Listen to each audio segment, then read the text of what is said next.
Materi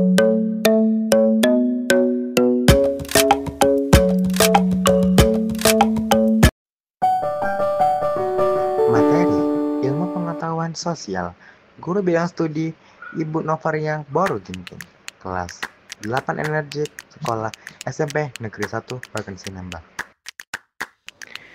Nama-nama kelompok 2, Kelas 8 Energi, SMP Negeri 1 Bagan Sinambang. Viola Aira Diva Sofian, Cahya Dwi Elzahna, Renaldi Gultom, dan Lakiola Umayyah.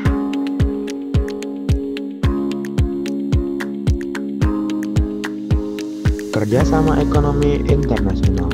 Mari kita memperdalamkan ilmu pengetahuan sosial dengan baik dan benar. Yuk, mari kita simak materi pelajaran yang akan menjelaskan.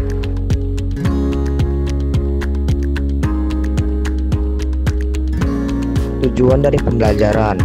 Berikut merupakan tujuannya. 1. Membandingkan perekonomian masyarakat pada masa awal kemerdekaan, Orde Baru, dan reformasi. 2. Menjelaskan kerjasama ekonomi antar bangsa. 3. Menganalisis kegiatan impor, ekspor dalam perekonomian internasional. 4. Menganalisis perkembangan penduduk Indonesia. 5. Merancang perkembangan ekonomi kreatif berbasis teknologi.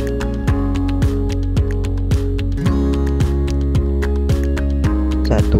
Pengertian kerjasama ekonomi. Berikut merupakan penjelasannya.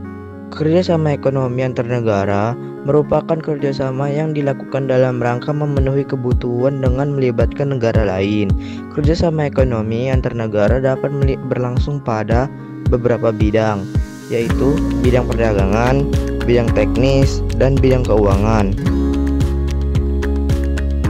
2. Tujuan kerjasama ekonomi antar negara. 1. Memperluas pemasaran. Adanya kerjasama ekonomi antar negara menyebabkan daerah pemasaran yang dapat dijangkau makin luas. Suatu negara tidak hanya memasarkan hasil produksinya di dalam negeri, tetapi hingga pasar mancanegara. 2. Mendorong produktivitas dan produksi dalam negeri. Adanya kegiatan ekspor dan impor dari satu negara ke negara lain menambah jumlah produk yang harus dihasilkan. Hal ini mendorong meningkatnya hasil produksi guna memenuhi permintaan pasar. 3. Mencukupi kebutuhan dalam negeri. Kebutuhan penduduk suatu negara bertambah seiring dengan bertambahnya jumlah penduduk. Sementara, kemampuan pengadaan produk untuk memenuhi kebutuhan tersebut makin terbatas.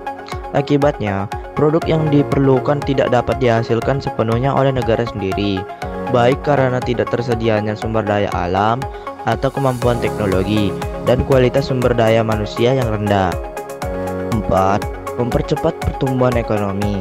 Kerjasama ekonomi yang dilakukan oleh negara-negara di dunia memungkinkan terjadinya aliran investasi usaha dari satu negara ke negara lain. Kerjasama ini membuat roda perekonomian berputar lebih cepat, sehingga pertumbuhan ekonomi juga makin cepat. Pertumbuhan ekonomi yang baik menyebabkan satu negara mampu membuka lapangan kerja yang lebih luas. 5. Membebaskan negara dari keterbelakangan ekonomi. Pertumbuhan ekonomi tiap-tiap negara berbeda-beda. Ada yang sudah maju, ada pula yang masih berkembang. Melalui kerjasama ekonomi, suatu negara memiliki kesempatan untuk membangun perekonomiannya. Melalui kerjasama antar negara, dapat terjadi proses transfer teknologi. 6. Mendukung ketertiban dan perdamaian dunia. Ketertiban negara-negara di dunia dalam kerjasama ekonomi dapat mempererat persahabatan dan kemitraan antar negara. Hal ini juga mendukung terciptanya ketertiban dan perdamaian dunia. 3. Peran Indonesia dalam kerjasama antar negara. 1. Indonesia sebagai pelopor dan pendiri Organisasi Kerjasama Ekonomi Antar Negara. Indonesia berperan sebagai pelopor dan pendiri Organisasi Kerjasama Ekonomi Antar Negara, yaitu Organisasi AFTA atau Perdagangan Bebas di Asia Tenggara, APEC atau Ekonomi Regional Asia Pasifik tahun 1993, dan memprakarsai hubungan bilateral dengan negara Jepang, RRC, Rusia, dan Kanada. 2. Indonesia sebagai anggota aktif berbagai organisasi kerjasama ekonomi antar negara. Indonesia berperan serta dalam setiap pertemuan konferensi APEC dan AFTA, konferensi regional maupun internasional, dan menyelenggarakan pertemuan tingkat menteri di bidang ekonomi dan perdagangan. 3. Indonesia sebagai pelaku dalam kerjasama ekonomi antar negara. Ini dapat dibuktikan dengan adanya kegiatan ekspor, impor yang dilakukan oleh Indonesia. Contoh ekspor Indonesia ke berbagai negara, yaitu ekspor produk tekstil ke Amerika, gas alam cair ke Jepang, serta hasil perikanan dan kelautan ke negara-negara Eropa. Contoh impor Indonesia ke berbagai negara, impor alat-alat elektronik dari Jepang, beras dari Vietnam dan Thailand, serta alat-alat tempur dari Amerika dan Rusia. 4. Lembaga Kerjasama Ekonomi Regional. 1. ASEAN. Awal tahun 2015 terbentuklah Masyarakat Ekonomis ASEAN atau MEA. Hal tersebut menandakan kesemua negara-negara yang berada di kawasan Asia Tenggara atau ASEAN menerapkan sistem perdagangan bebas.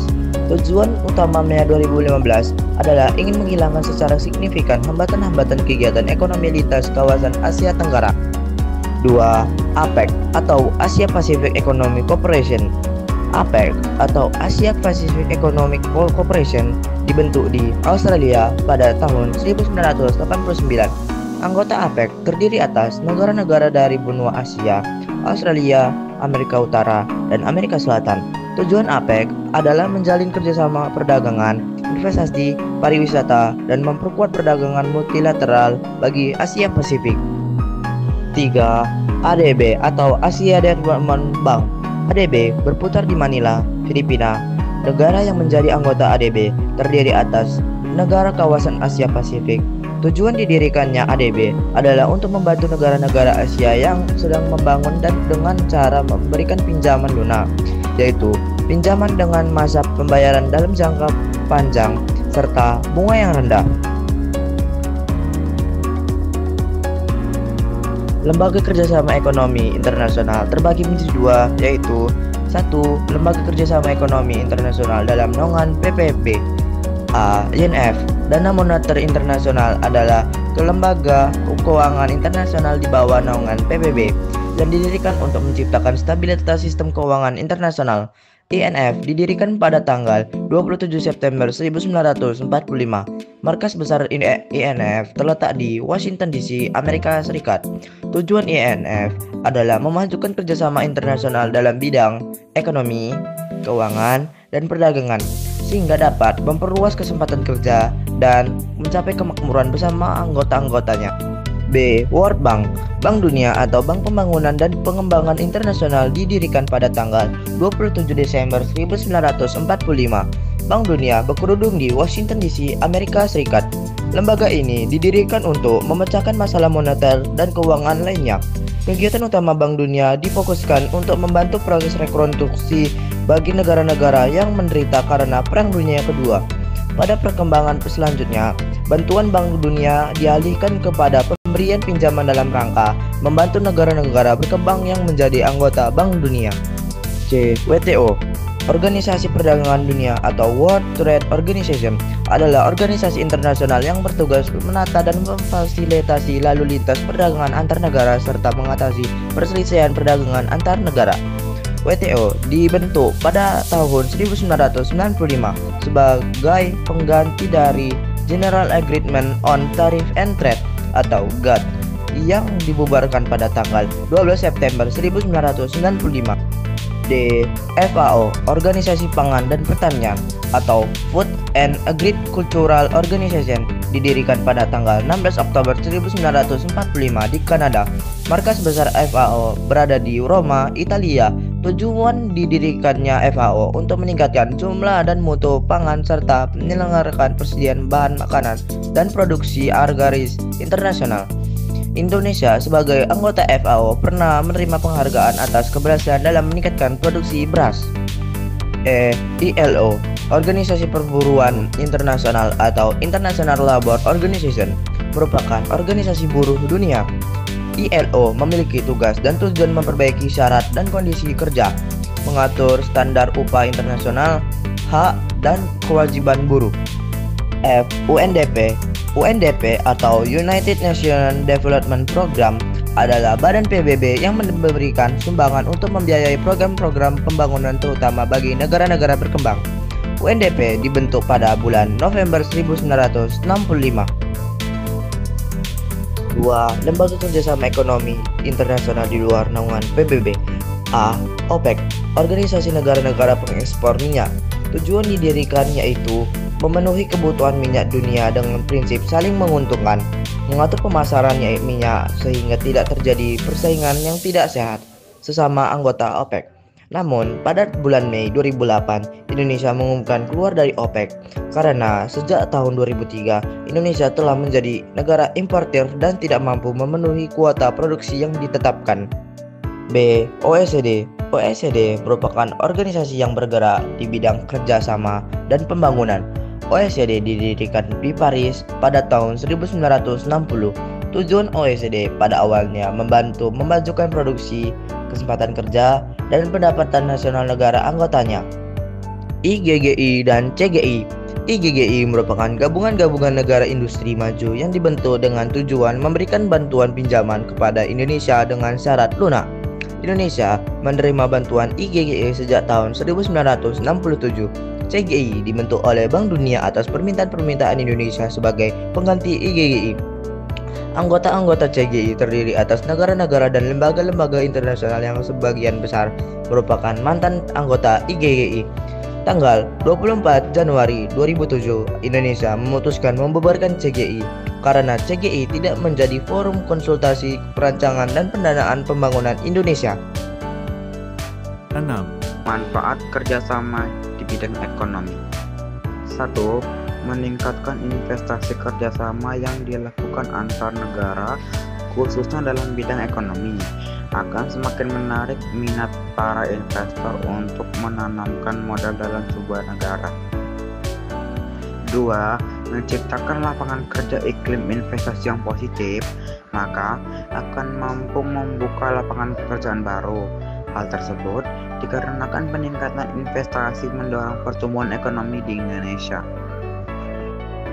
3. Meningkatkan kualitas produk dalam negeri. Investasi yang masuk mendorong peningkatan produksi perusahaan. Selain itu, dengan melakukan kerjasama ekonomi, suatu negara dapat memperoleh bahan produksi yang belum dimiliki. Dengan demikian, produksi dalam negeri menjadi lancar dan produktivitas meningkat. 7. Dampak negatif kerjasama bidang ekonomi. Tahukah kalian, apabila negara tersebut tidak mampu mengimbangi dengan produktivitas yang tinggi dan kemampuan SDM yang baik, malah akan memberikan kerugian bagi negara tersebut. Dampak negatif yang muncul karena kerjasama antar negara di bidang ekonomi ada dua, yaitu 1. Produk dalam negeri kalah saing dengan produk luar. Penggunaan teknologi yang mutakhir dan kemampuan sumber daya manusia yang baik mengakibatkan produk-produk luar negeri memiliki kualitas yang baik dengan harga murah. Kondisi tersebut mengakibatkan produk dalam negeri tidak mampu bersaing dengan produk luar negeri. 2. Masuknya tenaga kerja asing. Hadirnya tenaga kerja asing apabila tidak diimbangi dengan penambahan lapangan pekerjaan, maka hanya akan menimbulkan banyak pengangguran. Selain itu, tenaga kerja asing menjadi ancaman tersendiri bagi tenaga kerja lokal, terlebih yang tidak mempunyai keterampilan sama sekali. 8. Dampak positif yang muncul dalam kerjasama antar negara di bidang ekonomi. 1. Meningkatkan transfer teknologi dan pengetahuan. Akses terhadap teknologi dan inovasi ini membantu perusahaan domestik menjadi lebih produktif dan kompetitif, serta meningkatkan kualitas produk dan jasa. 2. Meningkatkan kesejahteraan. Individu akan dapat meningkatkan pendapatan mereka, yang akan dapat meningkatkan kualitas hidup. 3. Menciptakan lapangan kerja. Kegiatan ekonomi yang berkembang dapat membuka peluang kerja baru serta mengurangi pengangguran. Terima kasih atas perhatiannya. Semoga presentasi ini dapat menambah ilmu dan wawasan bagi para pembaca presentasi sekalian.